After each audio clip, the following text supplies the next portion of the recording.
కేంద్రంలో బీజేపీకి సొంతంగా మెజార్టీ రాలేదు. దాంతో ఏపీలోని టీడీపీ ఎంపీల అవసరం వచ్చిపడింది. ఇప్పుడు ఏపీ అవసరాల గురించి గట్టిగా వాదించి పని చేయించుకోవడం మీదనే టీడీపీ టాలెంట్ ఆధారపడి ఉంటుంది అంటున్నారు. విశాఖ స్టీల్ ప్లాంట్ మేడ మీద బీజేపీ కత్తి పెట్టి 3 ఏళ్లుగా బలహీనం చేస్తోంది అని కార్మిక సంఘాలు అంటున్నాయి. ఇప్పుడు సరైన సమయం వచ్చింది కాబట్టి బీజేపీ తన నిర్ణయాన్ని వెనక్కు తీసుకునేలా చేసే శక్తి టీడీపీ ఎంపీలకు ఉంది అని కార్మికులు భావిస్తున్నారు. కేంద్రంలో ప్రభుత్వం ఏర్పడడానికి మద్దతు ఇస్తున్న టీడీపీ బీజేపీ అగ్రనేతల నోటి వెంట స్టీల్ ప్లాంట్ని ప్రైవేట్ పరం చేయించబోమనే ప్రకటన విడుదల చేయించాలని కోరుతున్నారు. స్టీల్ ప్లాంట్ ప్రైవేటీకరణ నిర్ణయం విధానపరమైనది అని చెబుతూ వస్తున్న బీజేపీ ఇప్పుడు తన ప్రభుత్వానికి ఆధారంగా ఉన్న ఏపీ ఎంపీల కోరికను తప్పనిసరిగా తీర్చాల్సి ఉంటుందని భావిస్తున్నారు.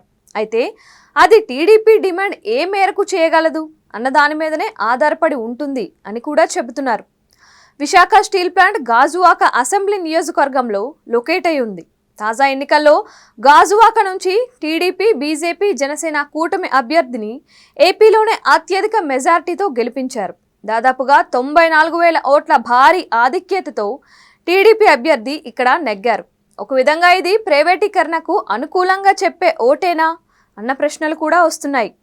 ప్రైవేటీకరణ చేసి తీరుతామని చెబుతున్న బీజేపీ ఉన్న కూటమికి మద్దతు ఇచ్చి భారీ స్థాయిలో గెలిపించడాన్ని ఎలా చూడాలి అన్నది కూడా మేధావులు తర్కించుకునే పరిస్థితి ఉంది. స్టీల్ ప్లాంట్ ఉన్న ప్రాంతంలోనే ప్రజలలో వ్యతిరేకత లేదు, ప్రైవేటీకరణ చేసుకోవచ్చు అన్న సందేశం అంతర్లీనంగా వినిపించినట్లే కదా అని కూడా అంటున్నారు.